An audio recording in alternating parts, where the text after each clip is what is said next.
Assalamualaikum warahmatullahi wabarakatuh. Perkenalkan, nama saya Fararia dengan NIM A1P1240866.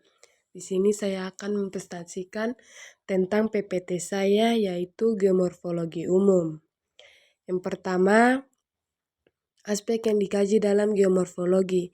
Geomorfologi adalah cabang ilmu geografi yang mempelajari bentuk permukaan bumi dan proses-proses yang membentuknya atau bentuk lahan. Bentuk lahan digambarkan sebuah unit genetik, dalam hal ini pertama relief, proses, struktur, material, waktu.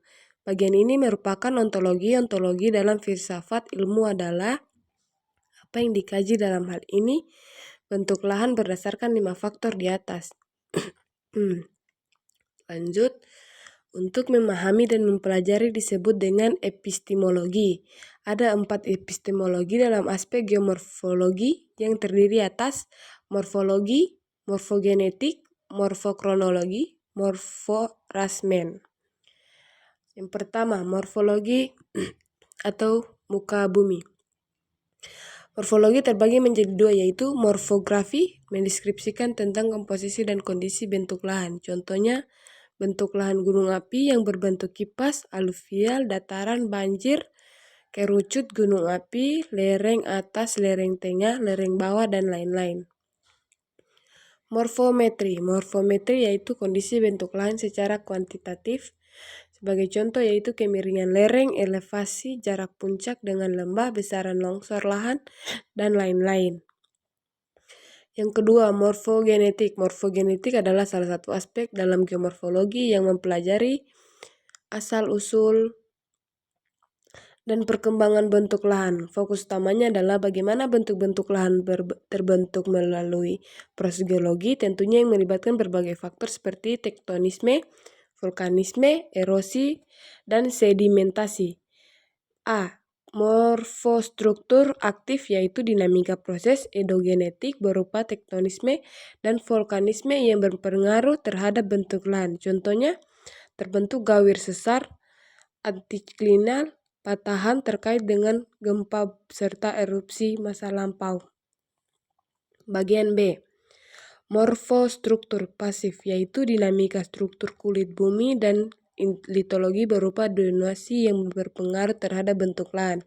Contohnya yaitu peristiwa pelapukan erosi, pembentukan gumuk pasir, dan lain-lain. Morfodinamika yaitu dinamika proses oksigenatik yang mempengaruhi bentuk lahan dalam waktu relatif cepat seperti banjir, erosi, erupsi gunung api, dan lain-lain. Lanjut. Ketiga, morfokronologi yaitu urutan terbentuknya bentuk lahan berdasarkan relatif atau absolut. Contohnya pantai klif yang tegak lurus karena adanya gemparan ombak yang terus-menerus. Pantai mengalami erosional. Lanjut. Yang keempat, morfoaramen yaitu hubungan antara bentuk lahan yang satu dengan lainnya secara kontekstual dalam susunan keruangan serta ke lingkungan dan berkaitan dengan proses geomorfik.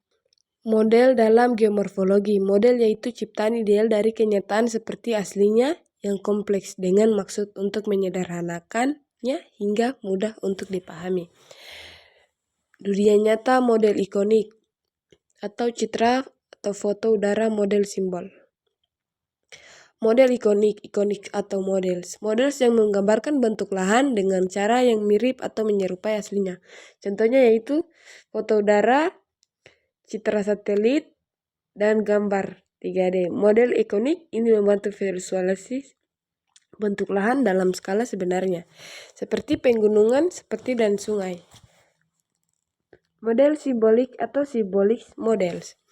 Model simbolik yaitu representasi bentuk lahan menggunakan simbol seperti pada peta. Contohnya yaitu peta tipografi yang menggunakan garis kontur untuk menggambarkan ketinggian dan kemiringan permukaan. Fungsinya itu menyederhanakan bentuk lahan ke dalam simbol yang lebih mudah dipahami untuk analisis kuantitatif atau perencanaan. Lanjut, model analog models.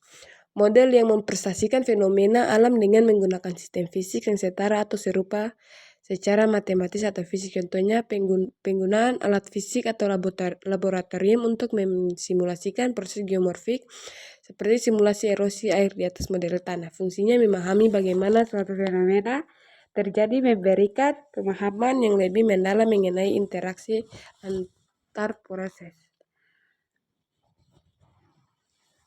Genetik bentuk lahan. Yang pertama, relief orde pertama. Benua dan samudra terbentuk oleh proses tektonisme dan vulkanisme. Contohnya benua Afrika dan Samudra Atlantik. Relief order kedua, pegunungan dan dataran. Hasil dari proses vulkanik dan tektonik. Relief order kedua mencangkup gunung api, pegunungan, dan dataran luas. Yang ketiga, relief order ketiga, pembentukan karena tenaga oksogen, air, dan angin, proses degradasi dan agradasi atau pengikisan dan pengendapan. Contohnya lembah, sungai, bukit, dan dataran aluvia. Terima kasih, sekian dari saya. Mohon kalau ada kata yang saya salah, mohon dimaafkan. Assalamualaikum warahmatullahi wabarakatuh.